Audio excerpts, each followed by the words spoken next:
একনায়কতন্ত্র ঠেকাতে বা এক ব্যক্তির হাতে যাতে ক্ষমতা কুক্ষিগত হয়ে না যায় সেজন্য ক্ষমতার ভারসাম্য আনতে বেশ কিছু সুপারিশ করা হচ্ছে, যার মধ্যে উল্লেখযোগ্য হচ্ছে জাতীয় সংসদ দ্বিকক্ষ বিশিষ্ট করার সুপারিশ করতে যাচ্ছে সংবিধান সংস্কার কমিশন। এদিকে সংবিধান সংস্কারে গঠিত কমিশন অন্তর্বর্তী সরকারের কাছে প্রতিবেদন জমা দিতে যাচ্ছে।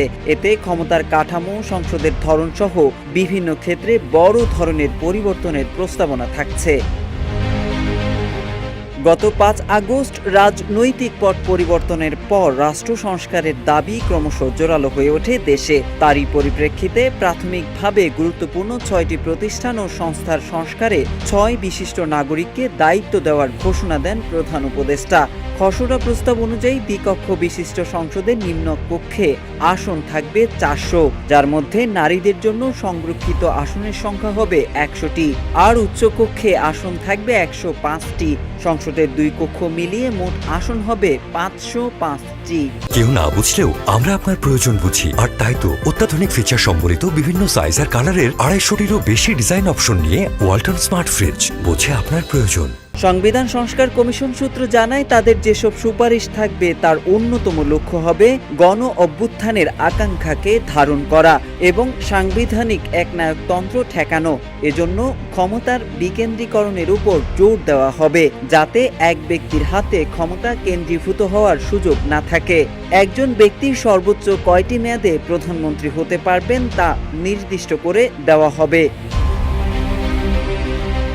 ক্ষমতার ভারসাম্য সম্পর্কে বলা হয়, বাংলাদেশের সংবিধানের দ্বাদশ সংশোধনীর মধ্য দিয়ে রাষ্ট্রপতি শাসিত সরকার ব্যবস্থার বদলে সংসদীয় সরকার পদ্ধতি পুনরায় প্রবর্তন করা হয়। কিন্তু সংসদীয় ব্যবস্থার বদলে ধীরে ধীরে ব্যবস্থাটি নিছক প্রধানমন্ত্রী শাসিত ব্যবস্থায় রূপ নেয় বলে মনে করেন অধ্যাপক আলী রিয়াজ। সংবিধানের মধ্যেই ব্যক্তিতান্ত্রিক স্বৈরতন্ত্রের পথ রয়েছে বলে মনে করেন তিনি। সুপারিশে ৭০ অনুচ্ছেদ নিয়েও থাকছে বক্তব্য।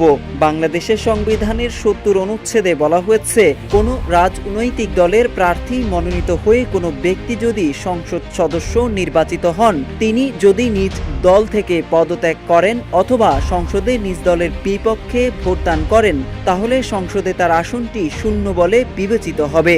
নিজ দলের বিপক্ষে ভোট দেওয়ার সুযোগ না থাকায় সংসদ সদস্যের মত প্রকাশের স্বাধীনতা খর্ব হয় বলে মনে করেন অনেকে। তাই ৭০ অনুচ্ছেদের বিষয়ে সুস্পষ্ট সুপারিশ থাকছে সংবিধান সংস্কার কমিশনের প্রতিবেদনে। বাংলাদেশের বিচার বিভাগ নির্বাহী বিভাগ থেকে পৃথক হয়েছিল ২০০৭ সালে, কিন্তু বিগত দিনে বিরোধী রাজনৈতিক দল ও বিভিন্ন পক্ষ থেকে অভিযোগ তোলা হয়েছে যে বিচার বিভাগ আদতে স্বাধীন নয়, সরকারের ইচ্ছা অনুযায়ী পরিচালিত হয়। প্রাতিষ্ঠানিকভাবে বিচার বিভাগের স্বাধীনতা নিশ্চিত করতে সংবিধান সংস্কার কমিশন তাদের প্রতিবেদনে বিচার বিভাগের জন্য আলাদা সেক্রেটারিয়েট বা সচিবালয় তৈরির সুপারিশ করতে যাচ্ছে। বাংলাদেশে প্রায় ১ দশক ধরে স্থানীয় সরকার নির্বাচন ও দলীয় প্রতীকে হয়ে আসছিল। স্থানীয় পর্যায়ের উন্নয়নের সংসদ সদস্যের তহবিল বরাদ্দ সহ তাদের সম্পৃক্ততা বাড়ানো হয়েছিল। এসব কারণে স্থানীয় সরকার ব্যবস্থা কেন্দ্রীয় সরকার নির্ভর হয়ে পড়েছে বলে মনে করেন সংবিধান সংস্কার কমিশনের প্রধান আলী রিয়াজ। আর তাই স্থানীয় সরকারকে শক্তিশালী করার প্রস্তাবনা থাকছে সংবিধান সংস্কার কমিশনের প্রতিবেদনে।